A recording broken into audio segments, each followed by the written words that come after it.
New information tonight about that Ballou High School graduation scandal. We now know some city leaders knew about teachers' concerns over the summer, but an investigation was just launched last week. All of this comes after a report revealed that students were given diplomas without meeting graduation requirements. WUSA 9's Michael Quander joining us now after taking concerns right to city leaders. Michael? Yeah, we got our hands on some documentation that shows officials from across the city were alerted about kids who should not have graduated from Ballou High School. And it appears that nothing was ever done about it. An investigation sounds great, but we need action. Former Ballou High School teachers say for too long they've been ignored. They say they've alerted the school district about major problems affecting employees and students.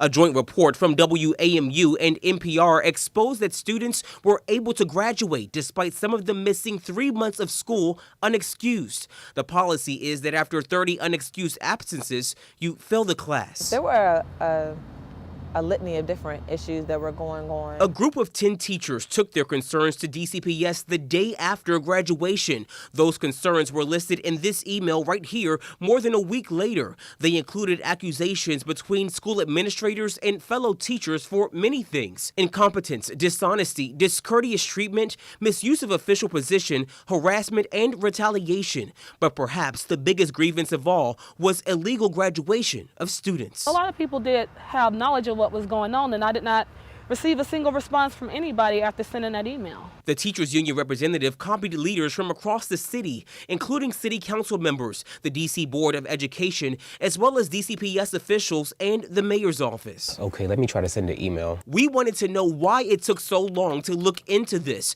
It took 25 weeks between the email complaints and the launch of the investigation. I mean, you all knew about it for nearly 6 months. But what about the D.C. State Board of Education? Well, they told us that they have no authority over these issues and forwarded the complaints to the City Council's Education Committee. At-large council member Robert White said that he had a series of meetings and conversations to address the problem, and he called for an independent investigation on Friday. Now, the city sent over this statement from the chancellor saying that they're examining how policies and procedures were explained and implemented.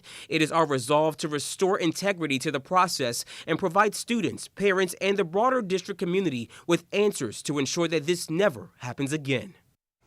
Yeah, now look, teachers also sent another email to high-level administrators back in March. No, that was before students even graduated. That email listed concerns teachers had with grades being changed and questionable reporting policies, Adam. Now, we know that this report was centered on Ballou, Michael, but do we get the sense that this is a wider problem? Yeah, actually, the Washington Teachers Union says that this is not only a citywide problem, but it's also a problem on the national scale. They say that it has to deal with unrealistic teacher evaluations and the way that our children are tested. They're hoping that this investigation with Ballou is done thoroughly and that they're able to learn something from it and shine light on a bigger problem here. If there's one thing we need to get right, it's how we educate our kids. Yeah. Something to keep an eye on. Michael, thank you. Got it. Leslie?